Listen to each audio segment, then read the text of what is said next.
messieurs, bonsoir. Bienvenue dans le 20h. Voici les titres de ce mardi 29 août. Nous aurons un dossier consacré au centre d'incubation. Ces centres aident l'aspirant entrepreneur à développer son projet. Mais comment fonctionne-t-il? De quel encadrement bénéficient les porteurs de projets? Réponse tout à l'heure. Les musulmans s'apprêtent à célébrer la fête de la Tabaski le vendredi prochain.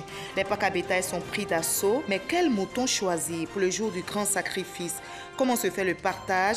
La rédaction a enquêté sur le sujet.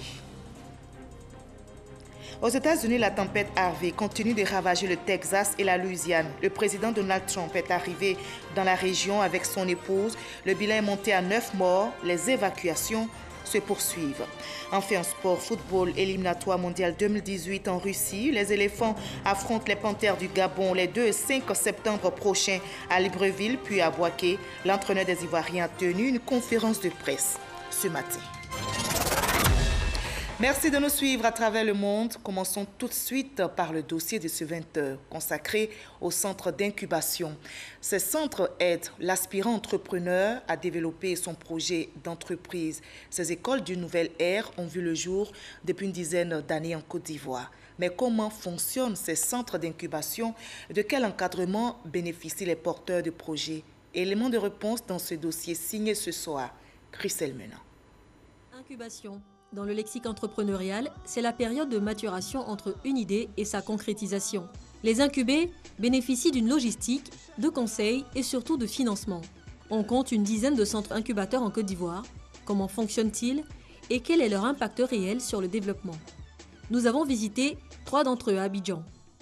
Il a été l'un des premiers à ouvrir en Côte d'Ivoire. Il est privé et logé dans une grande école.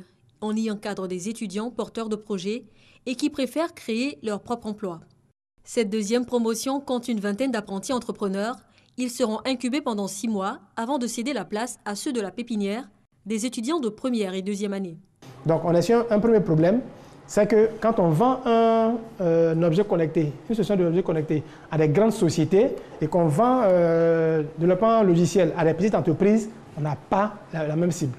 Donc on peut avoir au sein de votre équipe 2 projets autant opposés. En attendant, il doit faire mieux que la première promotion qui a enregistré une moyenne de 3 entreprises en activité sur 10 projets présentés. Beaucoup d'appelés, mais peu d'élus. On les ramène un peu à la réalité du terrain en leur faisant comprendre que le financement ne doit pas être une priorité. Parce que quand ils mettent au devant la question du financement, on n'a pas les moyens, alors ça fait le premier blocage dans leur volonté d'entreprendre. Préciser l'idée, mesurer son utilité et sa faisabilité, et enfin recadrer les besoins. Un filtrage de 6 mois à 1 an qui ne laisse passer que les projets les plus viables, comme celui de Yaya Kamara. Quand est venue l'étape du financement, il s'est tourné vers l'établissement financier partenaire de la grande école. Il a pu obtenir 4 millions de francs CFA pour son projet de production de yaourt. Nous avons très vite perçu que ce centre-là devrait être un creuset pour les jeunes qui ont envie d'entreprendre. C'est un projet gagnant-gagnant. Gagnant pour le jeune qui est passé par le centre et puis gagnant aussi pour nous. Les centres incubateurs, on en trouve aussi dans le public. Au district d'Abidjan, les incubés sont les lauréats du concours du jeune entrepreneur émergent qui porte le nom du chef de l'État. Un jeune qui passe par un centre incubateur a plus de chances de voir son projet évoluer et d'assurer une viabilité, une pérennité du projet dans le temps. Avec une moyenne de réalisation de 8 projets sur 10, le centre d'incubation du district est à sa 3e fournée d'entrepreneurs, encadré par des mentors et consultants internationaux. Au bout du processus, chacun bénéficie d'un financement de 5 millions de francs CFA. Le montant, viré sur un compte bancaire, est décaissé à mesure que le projet avance. Une précaution pour garantir une bonne utilisation des fonds. Ils sont formés, certes, mais en retour, le centre passe sur le terrain, voit ce qui est fait sur le terrain, l'adéquation entre ce qui est déclaré au centre ici et ce qui est fait sur place, l'adéquation entre l'argent qu'ils reçoivent et ce qui est fait sur le terrain. Avec le financement du district à hauteur de 2 350 000, ça m'a permis de créer ces bassins que vous voyez. Ce projet a été déjà testé par certains producteurs qui en demandent. Nous n'avons pas les moyens de pouvoir produire en grande quantité. Donc c'est pour cela que j'ai sollicité le district. Le district l'a aussi mis en contact avec des entreprises qui sont aujourd'hui clientes de son business de production d'engrais bio. Autre concept, cette fois-ci dans la commune d'Abobo. Une cour familiale qui reçoit des enfants de 8 à 15 ans. On va me créer un autre arrière-plan. On va me créer un arrière-plan. Un arrière-plan, comme si on était dans une maison. À Babilab, les enfants apprennent le codage informatique, l'électronique et la robotique. Avec en outre des activités de recyclage des déchets, Babilab se définit comme un Fab Lab, un laboratoire de fabrication ouvert au public et offrant des outils pour la conception et la réalisation d'objets ou de procédés. Financé initialement sur fonds propres, le laboratoire a bénéficié en 2015 d'une subvention du secrétariat d'État français au numérique. En apprenant à ses enfants le codage informatique, le langage de ce 21e siècle, Babilab veut faire d'eux des contributeurs à l'effervescence technologique de ce siècle. Abobo a très mauvaise réputation, grand banditisme, pas mal de phénomènes sont nés ici. Donc pour nous, le fait de mettre à contribution les enfants dans notre initiative, surtout les moins de 16 ans, c'est de pouvoir les maintenir non seulement à l'abri du grand banditisme, mais parallèlement les aider à éveiller des consciences, éveiller l'innovation qu'il y a en eux, pour qu'ils puissent construire des carrières dans le numérique qui offrent aujourd'hui pas mal de possibilités d'insertion. On pratique l'informatique à l'école. Quand on fait le cours à l'école, je suis la première à lever ma main parce que je comprends plus que mes autres camarades. Babilab m'aide aussi à créer mes applications, à créer mes jeux. Je peux partager à tout le monde. Vraiment, c'est très cool. Dans le secteur privé, en plus des grandes écoles, le patronat ivoirien forme une centaine de porteurs de projets dans le cadre du projet d'incubation de jeunes entrepreneurs, Prodige. Qu'ils soient privés, publics ou initiés par des organisations civiles, ces centres sont l'expression d'une économie sociale solidaire. Voilà, c'était un dossier de Christelle Menant. La Chambre de commerce et d'industrie de Côte d'Ivoire et l'association Africa Femmes Initiative Positive veulent mutualiser leurs actions pour la promotion de l'entrepreneuriat féminin. Les deux parties ont signé une convention qui devrait permettre de faire la promotion du genre et œuvrer à l'autonomisation économique de la femme. L'ambiance était festive, vous allez le voir, dans le village d'Akandje, dans la commune de Bingerville. La bourgade célèbre son développement. Ce village dispose désormais d'infrastructures, notamment routes réhabilitées, châteaux d'eau et une école. Des actions de développement entreprises par les cadres et élus de la localité. Franck Quadio. Des véhicules descendant cette côte quelque peu raide à la sortie de la commune de Bingerville en direction du village d'Akandje, 6 km plus loin. Il y a quelques années encore, parcourir cette distance était une véritable torture. C'est un tronçon de 6 km seulement, mais qui était pratiquement impraticable toute l'année. Et cela vraiment nous a fait souffrir. Nous a vraiment fait souffrir. Rien que pour sauver un malade, il faut d'abord aller à pied. Parce que la plupart des fils d'Akandje ou des filles d'Akandje qui ont des véhicules ne dorment pas au village, sont en ville. Les taxis ne viennent pas ici. Vous avez l'argent en poche, mais aucun taxi ne veut vous accompagner. À la place des voies escarpées désormais, un bitume neuf offert par l'État, au grand bonheur des populations, surtout de ces femmes bien actives. En plus de l'électricité, depuis 2004, s'est ajouté une école primaire et un jardin d'enfants réhabilité et aussi un château d'eau.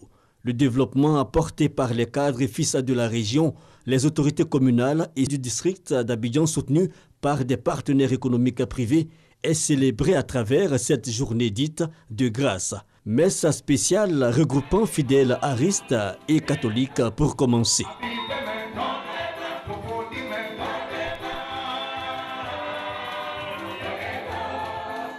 Puis, une rencontre festive place du village à travers diverses prestations d'artistes et des dons aux acteurs de développement et au sous-préfet de Bingerville représentant le ministre de l'Intérieur et de la Sécurité. Nous avons cherché à résoudre ces problèmes, d'abord en leur apportant l'électricité et immédiatement après l'électricité, nous sommes en tant que conseillers du district, nous avons saisi le gouverneur Amondi, qui était gouverneur du district, pour apporter l'eau.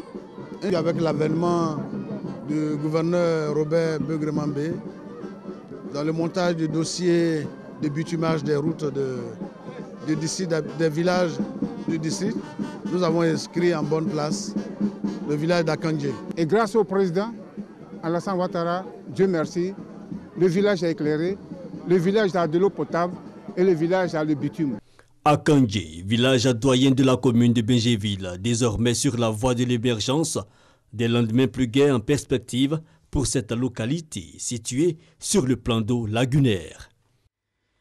Les musulmans, eux, s'apprêtent à célébrer la fête de la Tabaski le vendredi prochain.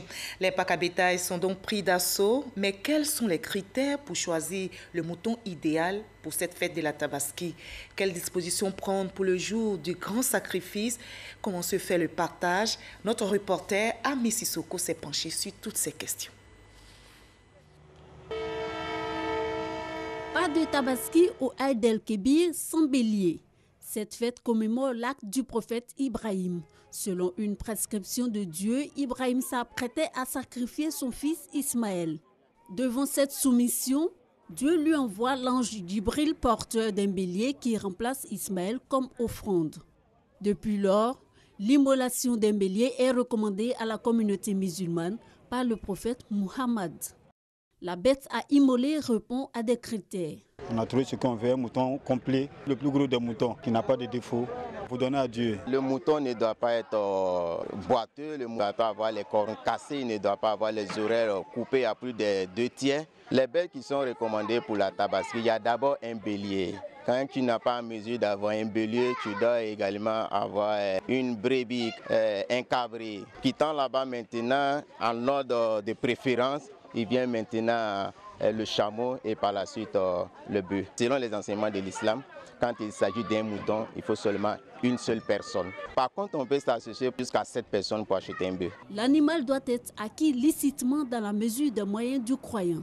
Seul un musulman peut l'immoler. Le partage, comme a été enseigné, il faut partager ça en 3 parties. Une partie, il faut en consommer dans ta famille. Une partie, il faut partager ça aux voisins. Quelle que soit son appartenance religieuse, la 3e partie, il faut partager ça aux nécessités. La fête de la Tabaski aura lieu le 1er septembre. Mais avant, des dispositions sont à prendre. Le ramadan, c'est recommandé de manger avant d'aller à la prière. Mais quant à la Tabaski, on observe un jeûne qui commence à partir de 4 h du matin, sinon de 5 h du matin, jusqu'au retour de la prière. Ce jour particulier, le musulman doit faire la grande ablution. C'est un jour exceptionnel et tout le monde est obligé d'aller à la prière pour tous ceux qui n'ont pas de problème de santé, qui peuvent se déplacer. Même les femmes en état de menstrues, elles doivent être à la prière, mais pas pour prier, mais cette fois-ci pour écouter le sermon de l'imam. La prière de ce jour est particulière. Le musulman, lorsqu'il arrive sur le lieu de la prière, ce jour ne fait pas de nafl.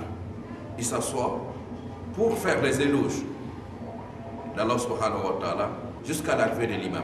Les prières du vendredi se font juste après le sermon. Mais la fête de la rupture et la Tabaski, la prière se fait avant le sermon. Après, elle va procéder à l'immolation. La fête de la Tabaski correspond au Nouvel An musulman.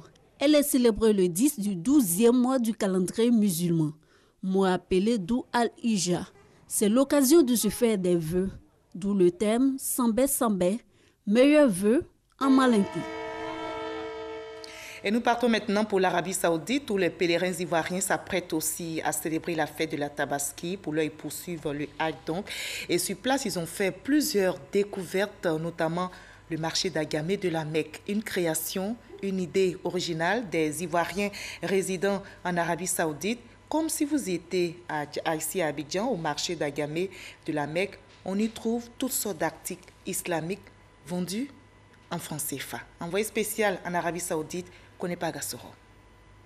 Des turbans du Hajj, des boubous, des bonnets et des nattes de prière. Ce sont entre autres articles vendus par Segbe et Adama, tous 2 commerçants résidant à la Mecque en Arabie Saoudite. Depuis 12 ans, ces 2 amis, pendant la période du Hajj, s'installent dans ce marché situé à quelques pas de l'hôtel où logent les pèlerins ivoiriens. Un marché créé et fonctionnel uniquement durant la période du pèlerinage. On vient dans la période du Hajj.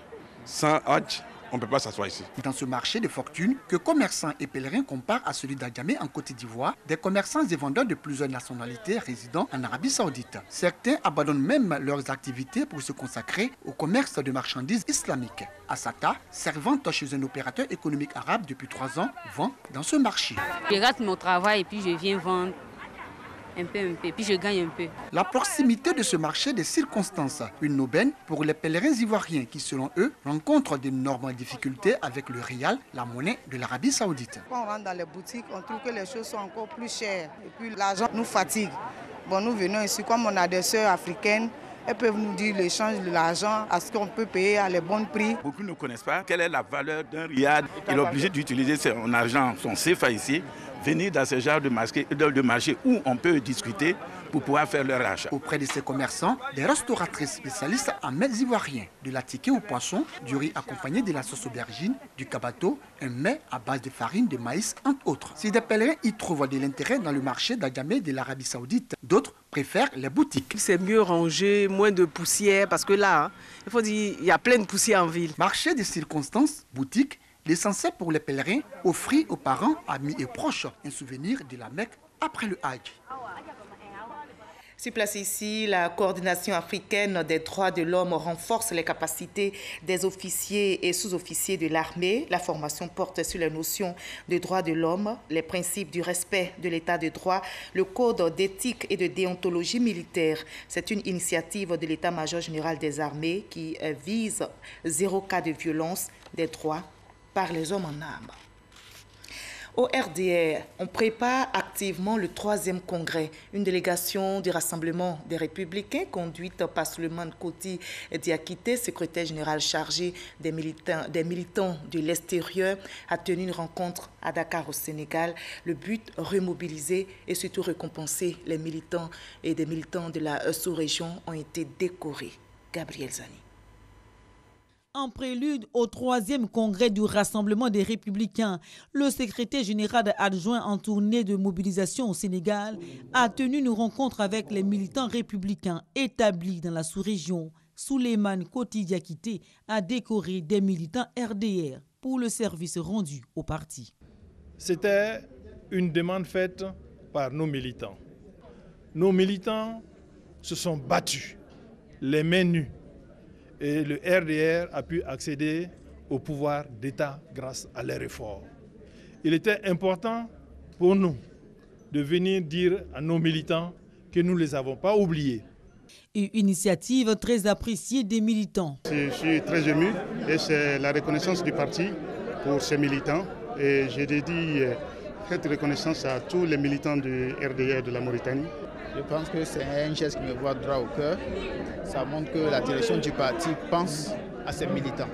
Ces responsables politiques venus de la Gambie, la Mauritanie et du Burkina Faso du Sénégal ont profité de cette rencontre pour présenter leurs doléances. Nous souhaitons avoir aussi des AGR et aussi pouvoir enregistrer nos militants qui n'ont pas pu se faire enrôler. Il est vrai qu'il y a pas mal de difficultés pour avoir un certain nombre de pièces. Voilà, c'est vrai que le Sénégal est à côté ici. On peut se déplacer pour venir, mais ce n'est pas aisé pour tout le monde. Souleymane Koti Diakité a remercié les militants venus nombreux à l'appel de la direction du RDR en vue de renforcer les bases du parti. L'émissaire républicain a aussi appelé les militants à l'unité et à la solidarité au sein des représentations extérieures du parti. Ici en Côte d'Ivoire, à l'instar des autres régions du pays, la NAWA vient de recevoir une mission de remobilisation des militants du Rassemblement des Républicains. La mission était conduite par Gilbert Kafana Koné, secrétaire général adjoint chargé de l'organisation du parti. Il est allé bien sûr sensibiliser les militants en vue du 3e congrès. Mama Traoré. La Côte d'Ivoire se porte bien sous Alassane Ouattara. C'est en substance le message que Gilbert Kafana Koné est venu livrer aux militants du Rassemblement des Républicains, RDR, de la région de la Nawa. Le 3e congrès du parti, prévu le 9 et 10 septembre prochain, était à l'ordre du jour du meeting, tenu à la place d'Onvaï de la ville de Soubré. Mais avant ce grand rendez-vous, Gilbert Kafana Koné s'est voulu rassurant sur l'esprit de cohésion qui règne au sein de la case. Chers militants, je voudrais vous assurer il n'y a aucune division au sein de notre parti. Le RDR est en bloc, debout, pour affronter les échéances futures. Soyez donc mobilisés, parce que le congrès prochain, c'est un nouveau départ. Un congrès que nous voulons historique, parce qu'il n'aura d'égal que le meeting qui a vu arriver à la tête de notre parti, du président Alassane Ouattara. Autre temps fort de cette mission de remobilisation, la pose de la première pierre du siège du RDR à Soubré. Ce don de l'équipe municipale vise une meilleure implantation du parti dans la région de la Nawa. Avant de quitter la région, Gilbert Kafana Koné est allé visiter le barrage hydroélectrique de Soubré, une réalisation à mettre à l'actif de la politique de développement du président Alassane Ouattara. La région du Bouaké se mobilise aussi pour le 3e congrès. Les militants du RDR se sont retrouvés au palais du carnaval de Bouaké pour entendre le message de mobilisation d'un des cadres du parti, la ministre Kandia Camara. Geneba Ouattara, Kouadoukwame, Jean de Dieu. La grande pluie qui s'est abattue sur la région de Bouaké n'a aucunement altéré l'ardeur des militants du RDR à Bouaké. Venus des coins et recoins de la région de Bouaké, participer à ce meeting de préparation du 3e congrès des 9 et 10 septembre prochains. Les militants sortis nombreux, expression évidente de leur volonté de participer au prochain congrès et leur soutien sans faille au président de la République. L'envoyé de la direction du parti a annoncé les grands projets qui seront réalisés et contribuer ainsi au bien-être des populations de Bouaké. Le président Alassane Ouattara a toujours eu de grandes ambitions pour Bouaké, notamment la construction de l'autoroute de Yamsokro à Bouaké, la réhabilitation de la route de Bouaké jusqu'à Perkese-Dougou, la construction de près de 50 collèges de proximité ici dans le Bouaké, la construction de 2 nouveaux centres de formation ENS au niveau de l'enseignement supérieur, la construction d'au moins 3 lycées professionnels ici. Kandia Camara a aussi indiqué que l'essor de Bouaké doit se faire dans l'union et la concorde.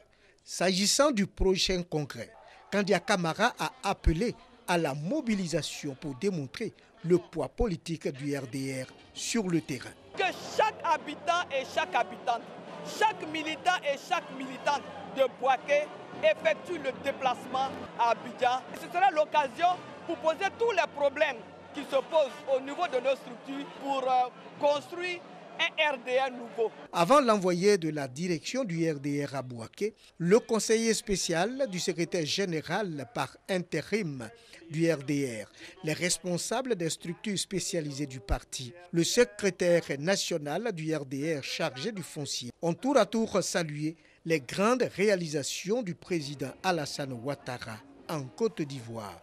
Ils ont surtout réaffirmé une mobilisation des militants et sympathisants à ce grand rassemblement des 9 et 10 septembre 2017 dans l'union et la cohésion. Je vous livre maintenant ce communiqué qui vient de nous parvenir. Le ministre de l'Éducation nationale, de l'enseignement technique et de la formation professionnelle porte à l'attention des parents d'élèves que les inscriptions à la maternelle et au CP1 au titre de l'année scolaire 2017-2018 auront lieu de lundi 4 septembre au vendredi 8 septembre 2017 de 8h à 17h sur toute l'étendue du territoire. Sont concernés par cette opération les enfants âgés de 3 à 4 ans pour les écoles maternelles. Pour les classes de CP1, les inscriptions concernent les enfants âgés de 5 à 9 ans révolus, c'est-à-dire les enfants nés entre 2008 et 2012, et les inscriptions au CP1 sont gratuites.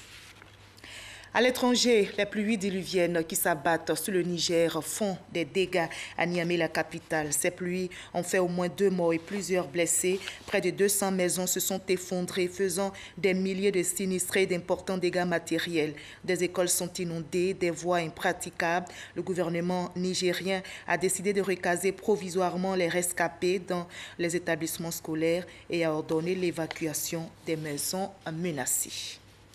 On compte aussi des morts aux États-Unis, victimes de la tempête Harvey qui continue de ravager le Texas et la Louisiane. Le président Donald Trump a décrété l'état d'urgence. Il est arrivé avec son épouse au Texas pour exprimer son soutien aux sinistrés. La pluie continue d'inonder la région. Le bilan est de 9 morts, mais il pourrait s'alourdir. De plus en plus d'habitants de Houston appellent au secours devant la montée des eaux et les évacuations se poursuivent dans des conditions très difficile.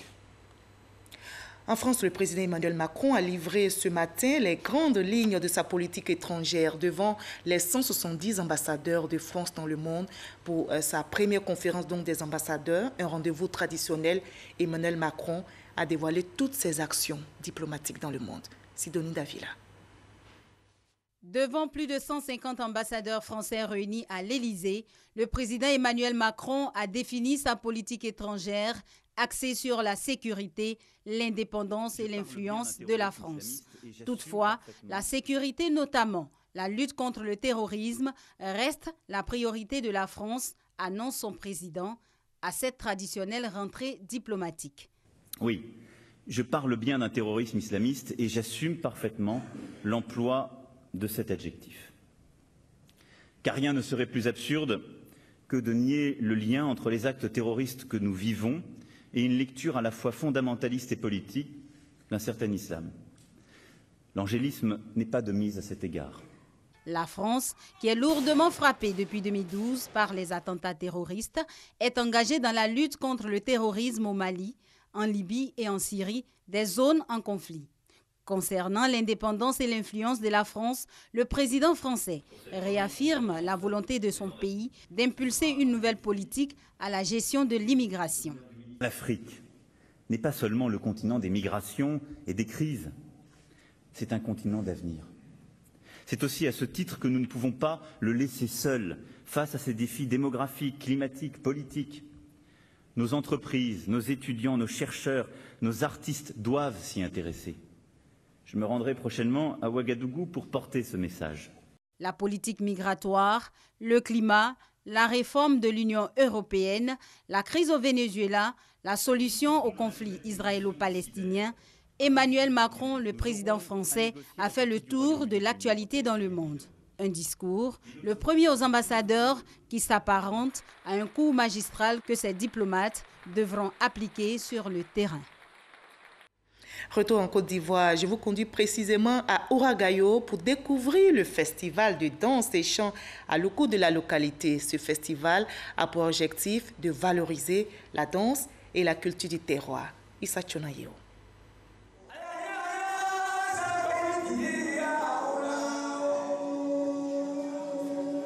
La Loukou, un rythme traditionnel du peuple bété dans l'ouest de la Côte d'Ivoire. Les cadres de cette région ont décidé de le promouvoir ici et au-delà des frontières ivoiriennes à travers un festival dénommé Festival à Loukou dans la sous-préfecture de Ouagayo.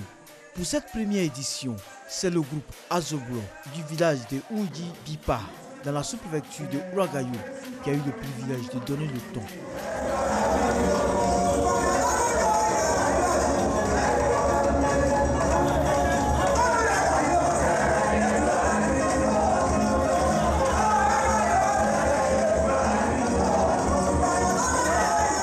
Pendant 5 jours, jeunes et vieux ont rivalisé d'ardeur et d'ingéniosité pour célébrer la beauté culturelle du peuple bété.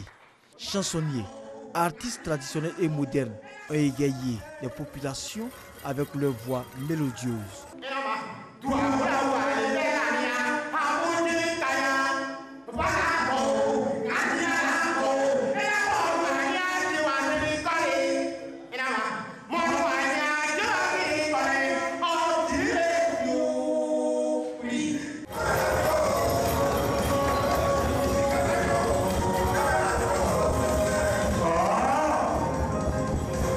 Ce festival est l'occasion de faire un clin d'œil au créateur de ce rythme.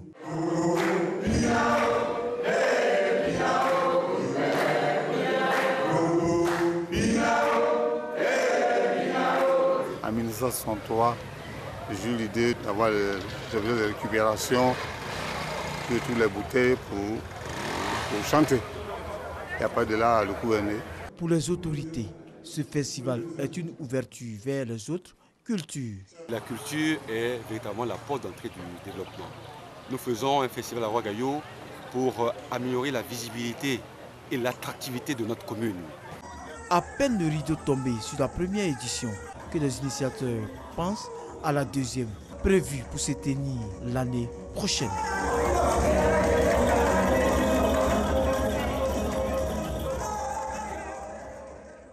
On va terminer par le sport football. Éliminatoire mondial 2018 en Russie. Les éléphants affronteront les Panthères du Gabon les 2-5 septembre prochains à Libreville puis à Bouaké. L'entraîneur des éléphants a tenu conférence de presse ce matin.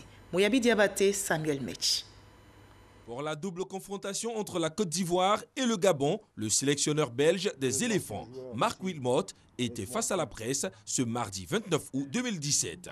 Accompagné de 2 vaillants soldats, Salomon Kalou et Yaoukwasi Gervais, ils ont expliqué le retour de certains cadres en sélection. Salomon, j'avais un accord avec Berlin où il n'arrivait pas au mois de juin, qui faisait d'abord un moment de repos, parce qu'il a 32 ans et je crois que c'est important, d'avoir une certaine récupération.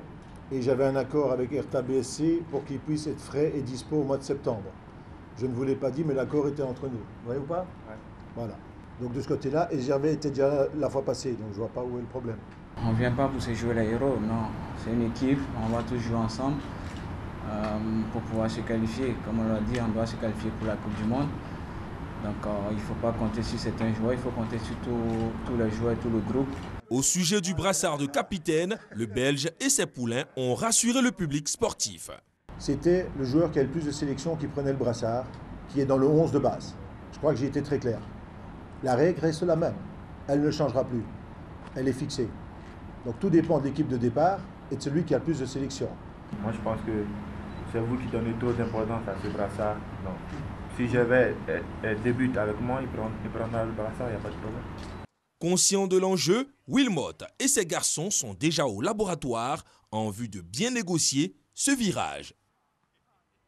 Fin de ce 20h. Merci à vous tous de votre aimable attention. Je vous retrouve avec le même plaisir demain.